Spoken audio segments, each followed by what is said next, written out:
7h, 9h, Europe 1 Matin. Le Club Culture d'Europe 1 Matin. Enfin, on y était déjà un petit peu d'une certaine manière avec Notre-Dame. Le livre du jour, Nicolas Caro, c'est toujours un classique ou un roman culte. Et ce matin, donc, vous avez choisi Le Capitaine Fracasse. Immense roman de Théophile Gautier, publié en 1863, donc une vingtaine d'années après Les Mousquetaires de Dumas, pour vous situer. Je vous le dis parce que ça se passe aussi sous Louis XIII, au XVIIe siècle, et il y a bien entendu des résonances. C'est un roman de cap et d'épée aussi, mais c'est très différent. Alors, le héros, c'est le baron de Sigognac. C'est ça, et on le rencontre au premier chapitre, intitulé, rien que ça déjà, intitulé « Le château de la misère ». Et je vous lis les premiers mots. Sur le revers d'une de ces collines décharnées qui bossuent les Landes, entre Dax et Mont-de-Marsan, s'élevait sous le règne de Louis XIII une de ces gentilhommières si communes en Gascogne et que les villageois décorent du nom de château.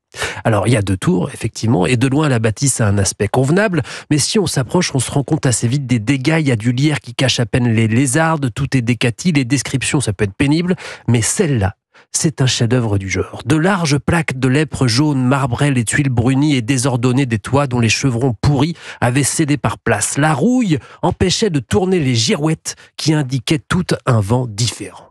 Et dans ce château, donc, vit le baron de Sigognac, une grande famille, les Sigognac, mais plus un sou, il faudrait un trésor pour refaire la maison et Sigognac mâchonne sa déprime à longueur de journée. Quand un jour... Un jour d'hiver, une troupe de comédiens lui demande l'hospitalité. Ils sont amusants, ils parlent fort, ils sont vivants, quoi. Et surtout, il y a Isabelle, une des comédiennes dont Sigognac tombe amoureux. Et voilà comment il va les suivre. En prenant une place dans la troupe, il devient le capitaine Fracasse et on suit ses aventures sur scène, sur les routes, mais aussi dans la vraie vie, parfois à coups d'épée.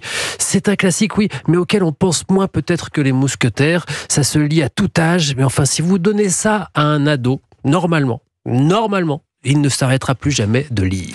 Le Capitaine Fracasse, donc, de Théophile Gautier.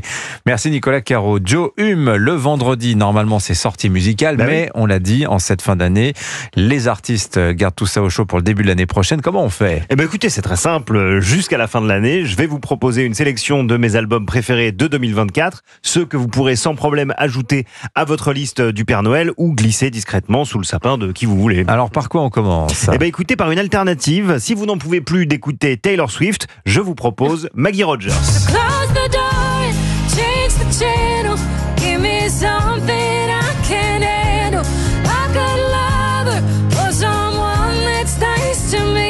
Maggie Rogers, c'est une jeune chanteuse américaine qui vient de la folk et qui, sur son 3e album, franchit un cap et produit une musique qui, tout en conservant une vraie charge émotionnelle, se pare de tous les atouts pour conquérir le grand public. Moins chargé, plus aéré, Don't Forget Me s'oriente vers des sonorités pop-rock plus intimistes et organiques. Et puis, il y a quand même quelques petits tubes qui vont vous rester dans la tête sans aucun problème.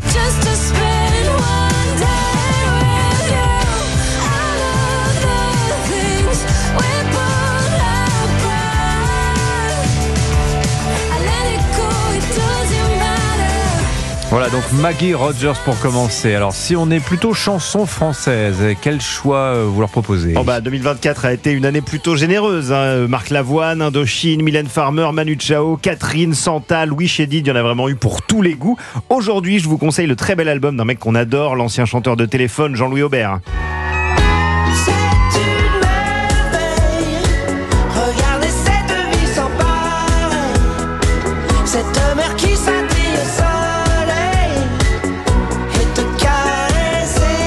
C'est vous parce que c'est incontestablement Jean-Louis Aubert et il arrive à se renouveler quand même. Ben oui, et tous les artistes ne peuvent pas en dire autant, enfin ceux de sa génération. C'est un album malicieusement intitulé Pas fini, en un mot, comme ça se prononce, et ça intègre des éléments modernes dans les chansons d'un artiste qui a plus de 40 ans de carrière, sans faire dans le jeunisme. C'est vraiment bien dosé, et puis c'est un disque chaleureux avec un Jean-Louis Aubert qui signe de très belles compositions, comme l'une de mes préférées, La chanson qui guérit.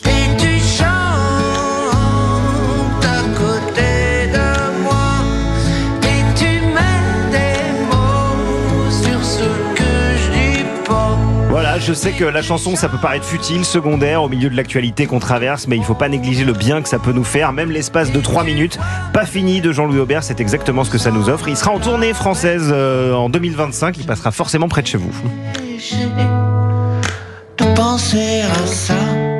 Voilà, donc au pied du sapin ou directement dans les oreilles. Mais vous avez raison de dire que ça fait du bien, la musique. Bien sûr, il ne faut pas négliger ça. La respiration, donc du vendredi matin en musique avec Joe. Merci beaucoup Joe. On se retrouve la semaine prochaine. Bonne Nicolas, matinée. à lundi, bon week-end.